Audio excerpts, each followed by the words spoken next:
ਵਾਹਿਗੁਰੂ ਜੀ ਕਾ ਖਾਲਸਾ ਵਾਹਿਗੁਰੂ ਜੀ ਕੀ ਫਤਿਹ।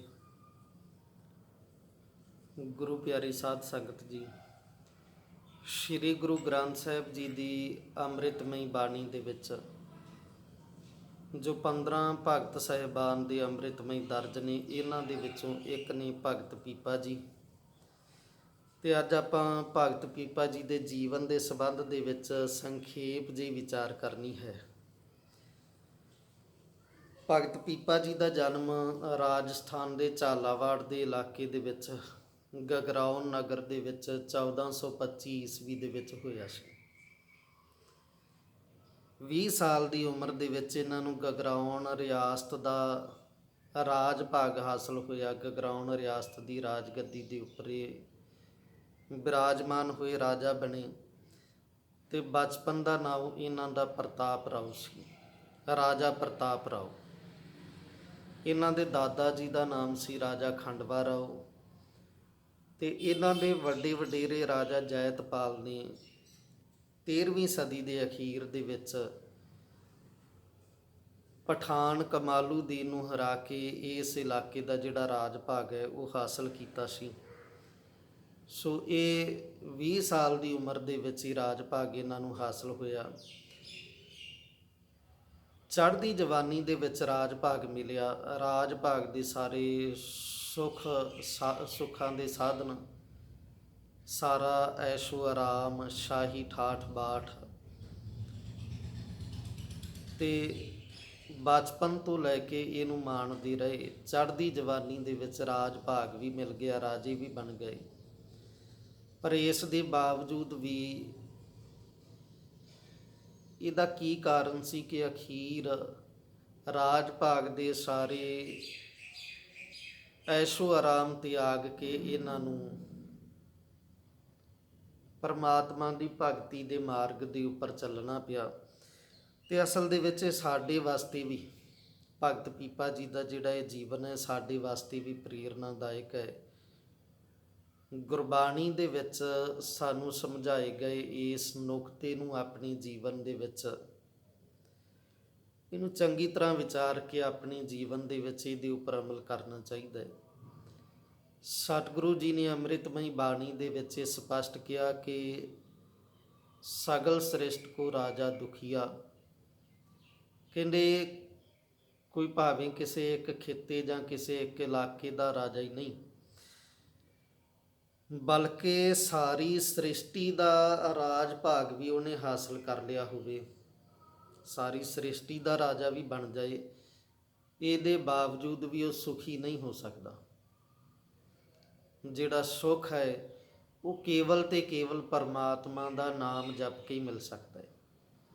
ਇਸੇ ਕਰਕੇ ਬਚਨ ਕਹੇ ਕਿ ਸਗਲ ਸ੍ਰਿਸ਼ਟ ਕੋ ਰਾਜਾ ਦੁਖੀਆ, ਹਰ ਕਾ ਨਾਮ ਜਪਤ ਹੋਏ ਸੁਖੀਆ। ਕੇਵਲ ਪਰਮਾਤਮਾ ਦਾ ਨਾਮ ਜਪ ਕੇ ਸੁਖੀ ਹੋ ਸਕਦਾ ਹੈ। ਅੰਮ੍ਰਿਤਮਈ ਬਾਣੀ ਦਾ ਇਹ ਪਾਵਨ ਬਚਨ ਹੈ, ਬਸੰਤ ਸਵਰਗ ਲੋਕ ਹੈ, ਜਿਤ ਤੇ ਪ੍ਰਿਥਵੀ ਨਵ ਖੰਡਨ ਹੈ, ਬਿਸਰੰਤ ਹਰ ਗੋਪਾਲ ਹੈ, ਨਾਨਕ ਤੇ ਪ੍ਰਾਣੀ ਉਦਿਆਨ ਭਰਮਣ ਹੈ। ਕਹਿੰਦੇ ਭਾਵੇਂ ਕੋਈ ਸਵਰਗ ਵਰਗੀ ਦੁਨੀਆ ਦੇ ਵਿੱਚ ਵਸਦਾ ਹੋਵੇ, ਸਾਰੀ ਧਰਤੀ ਤੇ ਰਾਜ ਉਹਨੇ ਆਪਣਾ ਕਾਇਮ ਕੀਤਾ ਹੋਵੇ, ਪਰ ਇਹਦੇ ਬਾਵਜੂਦ ਜੇ ਉਹਨੂੰ ਪਰਮਾਤਮਾ ਵਿਸਰ ਜਾਂਦਾ ਹੈ, ਜੇ ਪਰਮਾਤਮਾ ਦਾ ਨਾਮ ਉਹਨੂੰ ਭੁੱਲ ਜਾਂਦਾ ਹੈ, ਤੇ ਉਹ ਕਦੇ ਵੀ ਸੁਖੀ ਨਹੀਂ ਹੋ ਸਕਦਾ। ਉਹ ਮਾਨਸਿਕ ਤੌਰ ਤੇ ਉਹ ਬੇਚੈਨ ਰਹੇਗਾ, ਮਾਨਸਿਕ ਤੌਰ ਤੇ ਉਹ ਭਟਕਣਾ ਦੇ ਵਿੱਚ ਹੀ ਰਹੇਗਾ। ਮਾਨਸਿਕ ਸੰਤੁਸ਼ਟੀ, ਅੰਤਰੀਵ ਤ੍ਰਿਪਤੀ, ਅੰਤਰੀਵ ਸੁਖ ਉਹ ਨਾਮ ਦੇ ਵਿੱਚੋਂ ਹੀ ਮਿਲੇਗਾ। ਰਾਜ ਭਾਗ ਦੇ ਵਿੱਚੋਂ, ਧਨ ਦੌਲਤ ਦੇ ਵਿੱਚੋਂ ਇੰਦਰਿਆਵੀ ਸੁੱਖ ਤਾਂ ਮਿਲ ਸਕਦੇ ਨੇ, ਇੰਦਰੀਆਂ ਦੇ ਜਿਹੜੇ ਰਸ ਨੇ ਉਹ ਤਾਂ ਭੋਗੇ ਜਾ ਸਕਦੇ ਨੇ, ਸਰੀਰ ਦੇ ਜਿਹੜੇ ਗਿਆਨ ਇੰਦਰੀ ਜਾਂ ਕਰਮ ਇੰਦਰੀਆਂ ਦੇ ਜਿਹੜੇ ਰਸ ਉਹ ਤਾਂ ਮਾਣੇ ਜਾ ਸਕਦੇ ਨੇ, ਪਰ ਇਹਨਾਂ ਦੇ ਵਿੱਚੋਂ ਮਾਨਸਿਕ ਸੁੱਖ, ਸਦੀਵੀ ਜੋ ਆਤਮਿਕ ਸੁੱਖ ਹੈ ਉਹ ਕਦੇ ਨਹੀਂ ਮਿਲ ਸਕਦਾ। ਇਸੇ ਕਰਕੇ ਬੇਸ਼ੱਕ ਭਾਵੇਂ ਭਗਤ ਪੀਪਾ ਜੀ ਜਾਂ ਰਾਜਾ ਪ੍ਰਤਾਪ ਰਾਓ 20 ਸਾਲ ਦੀ ਉਮਰ ਦੇ ਵਿੱਚ ਹੀ ਰਾਜੇ ਵੀ ਬਣ ਗਏ, ਇਹਨਾਂ ਨੇ 12 ਵਿਆਹ ਵੀ ਕੀਤੇ। 12ਵਾਂ ਜਿਹੜਾ ਵਿਆਹ ਸੀ ਉਹ ਰਾਏ ਟੋਡਾ ਸਿੰਘ ਨਗਰ ਦੇ ਰਾਜੇ ਰਾਜਾ ਸੋਲੰਕੀ ਦੀ ਧੀ ਪਦਮਾਵਤੀ ਦੇ ਨਾਲ ਇਹਨਾਂ ਦਾ ਹੋਇਆ ਸੀ। ਵਿਆਹ ਤੋਂ ਬਾਅਦ ਪਦਮਾਵਤੀ ਦਾ ਨਾਮ ਰਾਣੀ ਸੀਤਾ ਰੱਖਿਆ ਗਿਆ।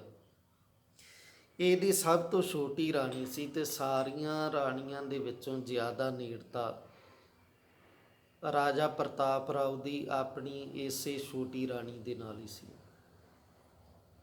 ਇਹਦੇ ਨਾਲ ਇਹ ਦੇਵੀ ਦੁਰਗਾ ਦੀ ਪੂਜਾ ਕਰਦੇ ਸੀ। ਆਪਣੀ ਰਾਜ ਮਹਿਲ ਦੇ ਵਿੱਚ ਇੱਕ ਮੰਦਿਰ ਵੀ ਦੇਵੀ ਦੁਰਗਾ ਦਾ ਬਣਾਇਆ ਸੀ, ਉਹਦੀ ਪੂਜਾ ਵੀ ਕਰਦੇ ਸੀ।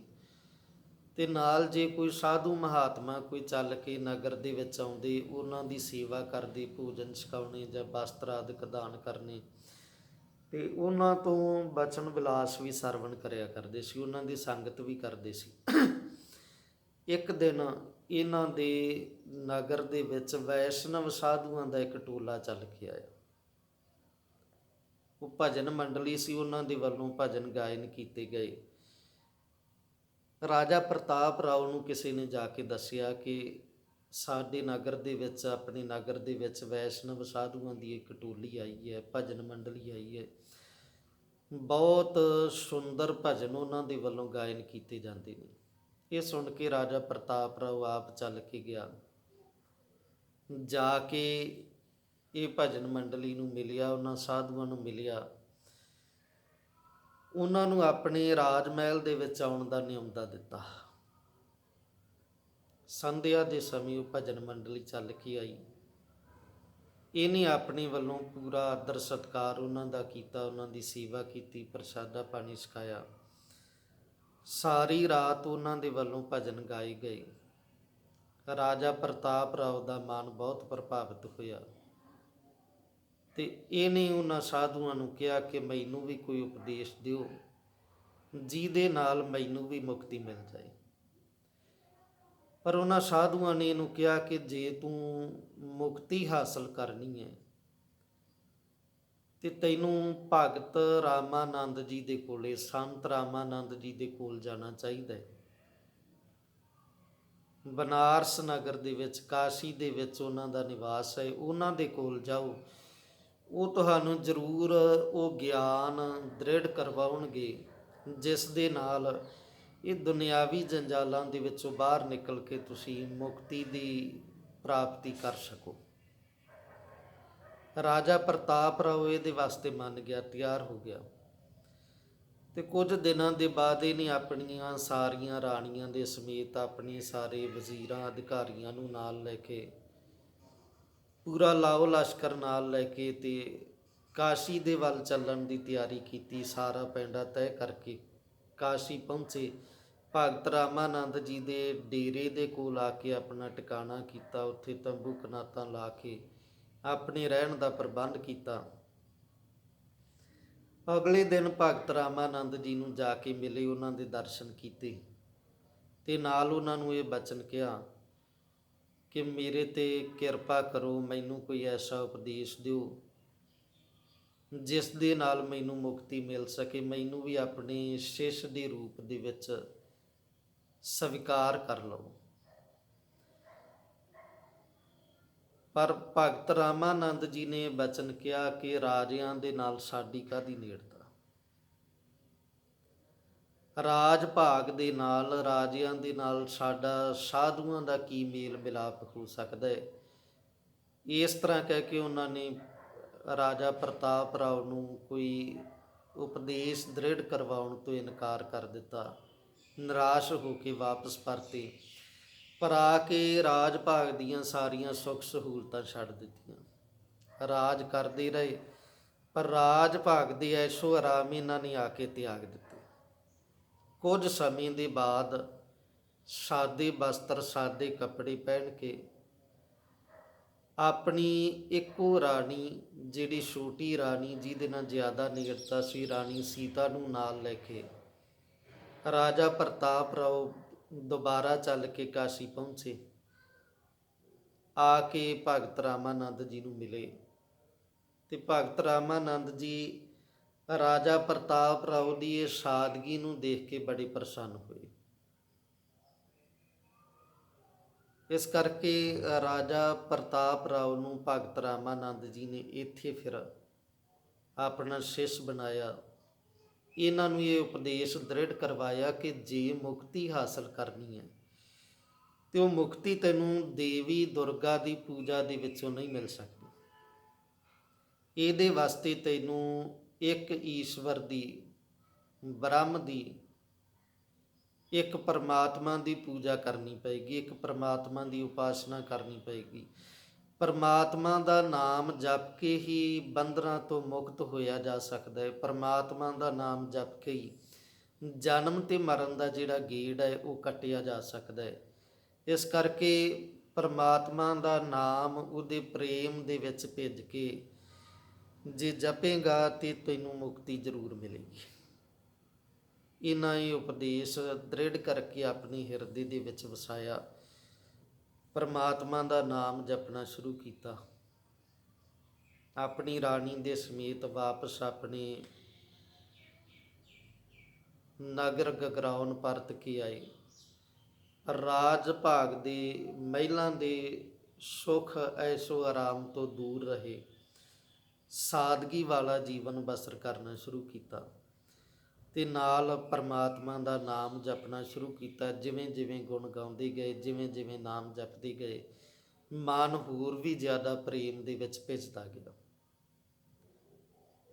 ਤੇ ਜਿਵੇਂ ਜਿਵੇਂ ਪਰਮਾਤਮਾ ਦੀ ਭਗਤੀ ਕਰਦੇ ਗਏ ਤਿਵੇਂ ਤਿਵੇਂ ਫਿਰ ਰਾਜਾ ਪ੍ਰਤਾਪ ਰਾਓ ਭਗਤ ਪੀਪਾ ਜੀ ਦੇ ਰੂਪ ਦੇ ਵਿੱਚ ਜਾਣੇ ਜਾਣ ਲੱਗ ਪਏ। ਇਹਨਾਂ ਨੂੰ ਪੀਪਾ ਰਾਓ ਵੀ ਕਿਹਾ ਜਾਂਦਾ ਸੀ, ਇਹਨਾਂ ਨੂੰ ਸੰਤ ਪੀਪਾ ਵੀ ਕਿਹਾ ਜਾਂਦਾ ਸੀ, ਇਹਨਾਂ ਨੂੰ ਪੀਪਾਨੰਦ ਆਚਾਰੀਆ ਵੀ ਕਿਹਾ ਜਾਂਦਾ ਸੀ ਤੇ ਇਹਨਾਂ ਨੂੰ ਭਗਤ ਪੀਪਾ ਜੀ ਵੀ ਕਿਹਾ ਜਾਂਦਾ ਸੀ। 1 ਸਾਲ ਲਗਾਤਾਰ ਇਸੇ ਤਰ੍ਹਾਂ ਇਹਨਾਂ ਨੇ ਪਰਮਾਤਮਾ ਦਾ ਨਾਮ ਜਪਿਆ ਤੇ 1 ਸਾਲ ਦੇ ਬਾਅਦ ਭਗਤ ਰਾਮਾਨੰਦ ਜੀ ਆਪਣੇ ਸਾਥੀਆਂ ਦੇ ਸਮੇਤ ਚੱਲ ਕੇ ਇਹਨਾਂ ਦੇ ਨਗਰ ਗਗਰਾਉਣ ਆਏ। ਜਦੋਂ ਇਹ ਪਤਾ ਚੱਲਿਆ ਕਿ ਭਗਤ ਰਾਮਾਨੰਦ ਜੀ ਮੇਰੇ ਨਗਰ ਆ ਰਹੇ ਨੇ, ਬੜੇ ਚਾਅ ਦੇ ਨਾਲ, ਬੜੀ ਪ੍ਰਸੰਨਤਾ ਦੇ ਨਾਲ ਉਹਨਾਂ ਨੂੰ ਅੱਗੋਂ ਜਾ ਕੇ ਮਿਲੇ। 3-4 ਕੋ ਨਗਰ ਤੋਂ ਬਾਹਰ ਜਾ ਕੇ ਅੱਗੇ ਜਾ ਕੇ ਮਿਲੇ, ਉਹਨਾਂ ਦਾ ਸਵਾਗਤ ਕੀਤਾ। ਬੜੇ ਅਦਬ ਦੇ ਸਹਿਤ, ਆਦਰ ਦੇ ਸਹਿਤ ਉਹਨਾਂ ਨੂੰ ਆਪਣੀ ਨਗਰ ਦੇ ਵਿੱਚ ਲੈ ਕੇ ਆਏ। ਕੁਝ ਸਮਾਂ ਭਗਤ ਰਾਮਾਨੰਦ ਜੀ ਇੱਥੇ ਰੁਕੇ, ਭਗਤ ਪੀਪਾ ਜੀ ਦੇ ਨਾਲ ਬਚਨ ਵਿਲਾਸ ਵੀ ਕਰਦੇ ਰਹੇ ਤੇ ਭਗਤ ਪੀਪਾ ਜੀ ਨੇ ਭਗਤ ਰਾਮਾਨੰਦ ਜੀ ਦੀ ਬੜੀ ਸੇਵਾ ਕੀਤੀ। ਅਖੀਰ ਫਿਰ ਇੱਕ ਦਿਨ ਭਗਤ ਰਾਮਾਨੰਦ ਜੀ ਨੇ ਭਗਤ ਪੀਪਾ ਜੀ ਨੂੰ ਇਹ ਕਿਹਾ ਕਿ ਹੁਣ ਤੁਸੀਂ ਇੱਥੇ ਇੱਕੋ ਥਾਂ ਤੇ ਨਿਵਾਸ ਕਰਨ ਦੀ ਬਜਾਏ ਵੱਖੋ ਵੱਖਰੇ ਇਲਾਕਿਆਂ ਦੇ ਵਿੱਚ ਜਾ ਕੇ ਵਿਚਰੋ ਤੇ ਲੋਕਾਈ ਨੂੰ ਇੱਕ ਪਰਮਾਤਮਾ ਦਾ ਨਾਮ ਜਪਣ ਦੇ ਵਾਸਤੇ ਪ੍ਰੇਰਿਤ ਕਰੋ। ਪਰਮਾਤਮਾ ਦੇ ਨਾਮ ਜਪਣ ਦੇ ਵਾਸਤੇ ਲੋਕਾਈ ਦੇ ਵਿੱਚ, ਲੋਕਾਂ ਦੇ ਵਿੱਚ ਵਿਚਰ ਕੇ ਦਾ ਪ੍ਰਚਾਰ ਕਰੋ ਤੇ ਵੱਧ ਤੋਂ ਵੱਧ ਲੋਕਾਂ ਨੂੰ ਇੱਕ ਅਕਾਲ ਪੁਰਖ ਦੀ ਪੂਜਾ ਦੇ ਵਿੱਚ, ਨਿਰਗੁਣ ਬ੍ਰਹਮ ਦੀ ਪੂਜਾ ਦੇ ਵਿੱਚ ਜੋੜਿਆ ਜਾਏ। ਸਰਗੁਣ ਜਾਂ ਕਿਸੇ ਪ੍ਰਤੀਕ ਦੀ ਪੂਜਾ ਕਰਨ ਦੀ ਬਜਾਏ ਕੇਵਲ ਇੱਕ ਨਿਰਗੁਣ ਬ੍ਰਹਮ ਜੋ ਸਾਰਿਆਂ ਦੇ ਵਿੱਚ ਵਿਆਪਕ ਹੈ, ਸਾਰਿਆਂ ਦੇ ਅੰਦਰ ਰਮਿਆ ਹੋਇਆ, ਕਣ ਕਣ ਦੇ ਵਿੱਚ ਵਸਦਾ ਹੈ, ਉਹਦੀ ਪੂਜਾ ਕਰਨ ਦੇ ਵਾਸਤੇ ਲੋਕਾਈ ਨੂੰ ਪ੍ਰੇਰਿਤ ਕਰੋ। ਭਗਤ ਰਾਮਾਨੰਦ ਜੀ ਦਾ ਬਚਨ ਮੰਨਿਆ ਭਗਤ ਪੀਪਾ ਜੀ ਨੇ ਤੇ ਆਪਣਾ ਜਿਹੜਾ ਰਾਜ ਭਾਗ ਸੀ ਉਹ ਆਪਣੇ ਭਤੀਜੇ ਕਲਿਆਣ ਰਾਓ ਨੂੰ ਸੌਂਪ ਦਿੱਤਾ। ਹਾਲਾਂਕਿ ਭਗਤ ਪੀਪਾ ਜੀ ਦੀ ਸੰਤਾਨ ਇਹਨਾਂ ਦਾ ਇੱਕ ਪੁੱਤਰ ਵੀ ਸੀ, ਰਾਜਾ ਦਵਾਰਕਾ ਨਾਥ ਉਹਨੂੰ ਕਿਹਾ ਜਾਂਦਾ ਹੈ। ਉਹ ਬਾਅਦ ਦੇ ਵਿੱਚ ਰਾਜਾ ਬਣਿਆ ਸੀ, ਪਰ ਪਹਿਲਾਂ ਜਿਹੜਾ ਰਾਜ ਭਾਗ ਹੈ ਭਗਤ ਪੀਪਾ ਜੀ ਨੇ ਆਪਣੇ ਭਤੀਜੇ ਰਾਜਾ ਕਲਿਆਣ ਰਾਓ ਨੂੰ ਸੌਂਪਿਆ ਤੇ ਰਾਜ ਭਾਗ, ਰਾਜ ਮਹਿਲ ਛੱਡ ਕੇ ਜਾਣ ਦੀ ਤਿਆਰੀ ਕੀਤੀ। ਬਾਕੀ ਜਿਹੜੀਆਂ ਰਾਣੀਆਂ ਨੇ ਉਹਨਾਂ ਨੇ ਰਾਜ ਭਾਗ ਦੀ ਜਿਹੜੇ ਸੁੱਖ ਸਹੂਲਤ ਹੈ ਉਹ ਤਿਆਗਣ ਤੋਂ ਇਨਕਾਰ ਕਰ ਦਿੱਤਾ, ਪਰ ਜਿਹੜੀ ਸਾਰਿਆਂ ਤੋਂ ਛੋਟੀ ਰਾਣੀ ਸੀ, ਰਾਣੀ ਸੀਤਾ, ਇਹਨਾਂ ਨੇ ਜਿੱਦ ਕੀਤੀ, ਇਹਨਾਂ ਨੇ ਹੱਠ ਕੀਤਾ ਆਪਣੇ ਪਤੀ ਦੇ ਨਾਲ ਜਾਣ ਦੇ ਵਾਸਤੇ। ਇਸ ਕਰਕੇ ਉਹਨਾਂ ਨੇ ਸਾਰੀਆਂ ਸੁੱਖ ਸਹੂਲਤਾਂ ਛੱਡੀਆਂ ਤੇ ਭਗਤ ਪੀਪਾ ਜੀ ਦੇ ਨਾਲ ਹੀ ਸਾਦਗੀ ਭਰਿਆ ਜੀਵਨ ਬਤੀਤ ਕਰਨ ਦਾ, ਬਸਰ ਕਰਨ ਦਾ ਨਿਰਣਾ ਕੀਤਾ ਤੇ ਉਹ ਵੀ ਭਗਤ ਪੀਪਾ ਜੀ ਦੇ ਨਾਲ ਗਏ। ਭਗਤ ਪੀਪਾ ਜੀ ਇੱਥੋਂ ਚੱਲ ਕੇ ਗੁਜਰਾਤ ਦੇ ਵੱਲ ਗਏ, ਕਈ ਨਗਰਾਂ ਦੇ ਵਿੱਚ, ਕਈ ਇਲਾਕਿਆਂ ਦੇ ਵਿੱਚ ਵਿਚਰੇ। ਗੁਜਰਾਤ ਦੇ ਦਵਾਰਕਾ ਨਗਰ ਦੇ ਵਿੱਚ ਕਈ ਸਾਲ ਭਗਤ ਪੀਪਾ ਜੀ ਨੇ ਇੱਥੇ ਨਿਵਾਸ ਕੀਤਾ, ਇੱਥੇ ਰੁਕੇ। ਇੱਥੇ ਨਿਰਗੁਣ ਬ੍ਰਹਮ ਦਾ ਜਿਹੜਾ ਪ੍ਰਚਾਰ ਹੈ, ਨਿਰਗੁਣ ਬ੍ਰਹਮ ਦੀ ਉਪਾਸਨਾ ਦਾ ਜਿਹੜਾ ਪ੍ਰਚਾਰ ਹੈ ਉਹ ਕਰਦੇ ਰਹੇ। ਇੱਕ ਪਰਮਾਤਮਾ ਦਾ ਨਾਮ ਜਪਣ ਦੀ ਪ੍ਰੇਰਨਾ ਦਿੰਦੇ ਰਹੇ। ਇਹਦੇ ਨਾਲ ਆਪਣਾ ਜਿਹੜਾ ਗੁਜ਼ਰ ਬਸਰ ਹੈ, ਆਪਣਾ ਗੁਜ਼ਾਰਾ ਇਹਨਾਂ ਦੇ ਵੱਲੋਂ ਕੀਤਾ ਜਾਂਦਾ ਸੀ। ਉਹਦੇ ਵਾਸਤੇ ਇਹਨਾਂ ਦੇ ਵੱਲੋਂ ਪਰਮਾਤਮਾ ਦੇ ਭਜਨ ਗਾਏ ਜਾਂਦੇ ਸੀ। ਪਰਮਾਤਮਾ ਦੇ ਭਜਨ ਗਾ ਕੇ ਉਹ ਜਿਹੜੀ ਕਮਾਈ ਹੁੰਦੀ ਸੀ ਉਹਦੇ ਨਾਲ ਗਰੀਬਾਂ ਦੀ, ਲੋੜਵੰਦਾਂ ਦੀ ਮਦਦ ਵੀ ਜਿੰਨੀ ਹੁੰਦੀ ਸੀ ਉਹ ਕਰਦੇ ਸੀ ਉਹਦੇ ਵਿੱਚੋਂ, ਤੇ ਨਾਲ ਫਿਰ ਆਪਣਾ ਜਿਹੜਾ ਗੁਜ਼ਾਰਾ ਹੈ ਉਹ ਵੀ ਉਹਦੇ ਵਿੱਚੋਂ ਹੀ ਇਹਨਾਂ ਦੇ ਵੱਲੋਂ ਕੀਤਾ ਜਾਂਦਾ ਸੀ। ਇਸ ਤੋਂ ਉਪਰੰਤ ਕੁਝ ਸਮਾਂ ਭਗਤ ਪੀਪਾ ਜੀ ਆਪਣੇ ਸਹੁਰੇ ਨਗਰ ਰਾਏ ਟੂਡਾ ਸਿੰਘ ਨਗਰ ਦੇ ਵਿੱਚ ਆ ਕੇ ਇੱਥੇ ਵਸੇ, ਕੁਝ ਸਮੇਂ ਇੱਥੇ ਨਿਵਾਸ ਕੀਤਾ। ਸੋ ਇਸ ਤਰ੍ਹਾਂ ਦੇ ਨਾਲ ਫਿਰ ਬਾਕੀ ਜਿਹੜਾ ਜੀਵਨ ਹੈ ਉਹ ਭਗਤ ਪੀਪਾ ਜੀ ਦੇ ਵੱਲੋਂ ਆਪਣਾ ਪਰਮਾਤਮਾ ਦੀ ਬੰਦਗੀ, ਪਰਮਾਤਮਾ ਦੀ ਭਗਤੀ ਦੇ ਵਿੱਚ ਬਤੀਤ ਕੀਤਾ ਗਿਆ। ਪਰਮਾਤਮਾ ਦੇ ਭਗਤ ਦੇ ਰੂਪ ਦੇ ਵਿੱਚ ਭਗਤ ਪੀਪਾ ਜੀ ਜਾਂ ਸੰਤ ਪੀਪਾ ਜੀ ਜਾਣੇ ਗਏ। ਇਹਨਾਂ ਦਾ ਇੱਕ ਪਾਵਨ ਸ਼ਬਦ ਹੈ ਜੋ ਸ੍ਰੀ ਗੁਰੂ ਗ੍ਰੰਥ ਸਾਹਿਬ ਜੀ ਦੇ ਵਿੱਚ ਰਾਗ ਧਨਾਸਰੀ ਦੇ ਵਿੱਚ ਦਰਜ ਹੈ, ਸੁਸ਼ੋਭਿਤ ਹੈ। ਇਹ ਪਾਵਨ ਸ਼ਬਦ ਹੈ ਕਾਇਓ ਦੇਵਾ, ਕਾਇਓ ਦੇਵਲ, ਕਾਇਓ ਜੰਗਮ ਜਾਤੀ। ਤੇ ਇਹਦੇ ਵਿੱਚ ਭਗਤ ਪੀਪਾ ਜੀ ਨੇ ਇਹ ਜਿਹੜਾ ਉਪਦੇਸ਼ ਦ੍ਰਿੜ ਕਰਵਾਇਆ ਕਿ ਸਰੀਰ ਹੀ ਮੰਦਰ ਹੈ, ਸਰੀਰ ਹੀ ਦੇਵਤਾ ਹੈ ਤੇ ਸਰੀਰ ਹੀ ਯਾਤਰੂ ਹੈ। ਯਾਤਰਾ ਕਰਨ ਵਾਲਾ ਸਰੀਰ ਹੀ ਹੈ। ਸਰੀਰ ਦੇ ਅੰਦਰ ਹੀ ਪਰਮਾਤਮਾ ਦਾ ਵਾਸਾ ਹੈ ਜਿਸ ਦੀ ਪੂਜਾ ਅਸੀਂ ਕਰਨੀ ਹੈ। ਜੋ ਬ੍ਰਹਮੰਡੇ ਸੋਈ ਪਿੰਡੇ, ਜੋ ਖੋਜੈ ਸੋ ਪਾਵੈ, ਪੀਪਾ ਪ੍ਰਣਵੈ ਪਰਮ ਤਤ ਹੈ, ਸਤਿਗੁਰ ਹੋਈ ਲਿਖਾਵੈ। ਕਹਿੰਦੇ ਜਿਹੜਾ ਪਰਮ ਤਤ ਹੈ, ਪਰਮਾਤਮਾ ਇੱਕ ਅਕਾਲ ਪੁਰਖ ਵਾਹਿਗੁਰੂ, ਉਹ ਇਹ ਸਰੀਰ ਦੇ ਅੰਦਰ ਹੀ ਵਸਦਾ ਹੈ। ਜਿਹੜਾ ਪਰਮਾਤਮਾ ਸਮੁੱਚੇ ਬ੍ਰਹਿਮੰਡ ਦੇ ਵਿੱਚ ਕਣ ਕਣ ਦੇ ਵਿੱਚ ਰਮਿਆ ਹੋਇਆ ਹੈ, ਕਣ ਕਣ ਦੇ ਵਿੱਚ ਵਿਆਪਕ ਹੈ, ਵਸਦਾ ਹੈ, ਉਹ ਪਰਮਾਤਮਾ ਸਾਡੇ ਇਹ ਪੰਜ ਤੱਤਾਂ ਦੇ ਸਰੀਰ ਦੇ ਅੰਦਰ ਵੀ ਰਮਿਆ ਹੋਇਆ ਹੈ। ਇਸ ਕਰਕੇ ਜੇ ਪਰਮਾਤਮਾ ਨੂੰ ਪ੍ਰਾਪਤ ਕਰਨਾ ਹੈ, ਉਹ ਬਾਹਰ ਕਿਤੇ ਭਟਕ ਕੇ ਜੰਗਲਾਂ ਜਾਂ ਪਹਾੜਾਂ ਦੇ ਵਿੱਚ ਘਰ ਘਾਟ ਛੱਡ ਕੇ, ਪਰਿਵਾਰ ਛੱਡ ਕੇ ਵਿਚਰਦਿਆਂ ਹਾਸਲ ਨਹੀਂ ਕੀਤਾ ਜਾ ਸਕਦਾ। ਉਹਨੂੰ ਜੇ ਪਾਉਣਾ ਹੈ, ਹਾਸਲ ਕਰਨਾ ਹੈ, ਜੇ ਪਰਮਾਤਮਾ ਦੀ ਪ੍ਰਾਪਤੀ ਕਰਨੀ ਹੈ ਤੇ ਉਹ ਆਪਣੇ ਅੰਦਰੋਂ ਹੀ ਹੋ ਸਕਦੀ ਹੈ। ਪਰ ਆਪਣੇ ਅੰਦਰੋਂ ਹੀ ਪਰਮਾਤਮਾ ਨੂੰ ਕਿਵੇਂ ਪ੍ਰਾਪਤ ਕਰਨਾ ਹੈ, ਇਹਦੀ ਜਿਹੜੀ ਸੋਝੀ ਹੈ ਉਹ ਕੇਵਲ ਤੇ ਕੇਵਲ ਸਤਿਗੁਰੂ ਤੋਂ ਮਿਲ ਸਕਦੀ ਹੈ। ਸਤਿਗੁਰੂ ਹੋਏ ਲਿਖਾਵੈ। ਜਦੋਂ ਸਤਿਗੁਰੂ ਦੀ ਸੰਗਤ ਕਰਾਂਗੇ, ਸਤਿਗੁਰੂ ਦੀ ਸ਼ਰਨ ਦੇ ਵਿੱਚ ਆਵਾਂਗੇ ਤੇ ਫਿਰ ਸਤਿਗੁਰੂ ਦੇ ਵੱਲੋਂ ਕਿਰਪਾ ਕਰਕੇ ਉਹ ਉਪਦੇਸ਼ ਦ੍ਰਿੜ ਕਰਵਾਇਆ ਜਾਏਗਾ ਜਿਸ ਦੇ ਨਾਲ ਪਰਮਾਤਮਾ ਦਾ ਮਿਲਾਪ ਹਾਸਲ ਹੋ ਸਕੇ। ਇਸੇ ਕਰਕੇ ਇਹ ਬਚਨ ਅੰਮ੍ਰਿਤਮਈ ਬਾਣੀ ਦੇ ਵਿੱਚ ਵੀ ਕਹੇ ਨੇ, ਬਿਨ ਸਤਿਗੁਰ ਕਿਨੈ ਨਾ ਪਾਇਓ, ਬਿਨ ਸਤਿਗੁਰ ਕਿਨੈ ਨਾ ਪਾਇਓ। ਸੋ ਇਸ ਤਰ੍ਹਾਂ ਦੇ ਨਾਲ ਇਹ ਭਗਤ ਪੀਪਾ ਜੀ ਦਾ ਸੰਖੇਪ ਜੀਵਨ ਹੈ, ਜੋ ਉਹਨਾਂ ਨੇ ਆਪਣਾ ਰਾਜ ਭਾਗ ਤਿਆਗ ਕੇ ਰਾਜਾ ਪ੍ਰਤਾਪ ਰਾਓ ਤੋਂ ਭਗਤ ਪੀਪਾ ਜੀ ਦੇ ਰੂਪ ਦੇ ਵਿੱਚ ਪਰਮਾਤਮਾ ਦਾ ਨਾਮ ਜਪ ਕੇ ਪਰਮਾਤਮਾ ਦੀ ਬੰਦਗੀ ਕਰਦਿਆਂ ਪਰਮਾਤਮਾ ਦੇ ਵਿੱਚ ਅਭੇਦਤਾ ਹਾਸਲ ਕੀਤੀ। ਇੰਨੀਆਂ ਕੁ ਬੇਨਤੀਆਂ ਪ੍ਰਵਾਨ ਕਰਨੀਆਂ ਜੀ। ਹੋਈਆਂ ਭੁੱਲਾਂ ਦੀ ਖਿਮਾ। ਵਾਹਿਗੁਰੂ ਜੀ ਕਾ ਖਾਲਸਾ, ਵਾਹਿਗੁਰੂ ਜੀ ਕੀ ਫਤਿਹ।